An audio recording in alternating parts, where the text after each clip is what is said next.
హృదయములో దేవుని యొక్క స్వార్థను నింపుకున్న వారు దేవుని కొరకు ప్రకటించగలరు.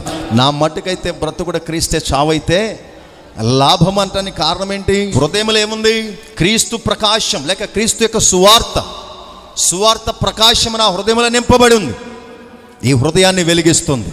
కనుక ఇప్పుడు వెలిగించబడిన పౌలు గారు మాట్లాడతాడు, నా మటుకు బ్రతుకుడ క్రీస్తే చావైతే లాభం. దేవుని యొక్క సువార్తని నేను మోసుకెళ్ళేవాడుగా, దేవుని యొక్క సువార్తను ప్రకటించేవాడిగా ఉండాలంటే ప్రతినిత్యము వాక్యము చేత నేనేమై ఉండాలి? వెలిగించబడుతూనే ఉండాలి. వాక్యమును చదువుతున్నప్పుడు వారి హృదయాలు ఏమవుతుంటాయి? తెరవబడతాయి. వాక్యమును వినుచున్నప్పుడు వారి హృదయాలు గుచ్చబడుతుంటాయి.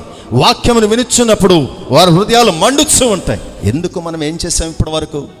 ఆయన మాట్లాడుతున్నప్పుడు ఎందుకు మనలో మంట లేదంటే పరిశుద్ధాత్మ అనుభవము ప్రతి విషయంలో కూడా దేవుణ్ణి విశ్వసిస్తూనే ఉంటారు. పరిశుద్ధాత్మను మన హృదయంలో ఏలుబడి చేస్తూ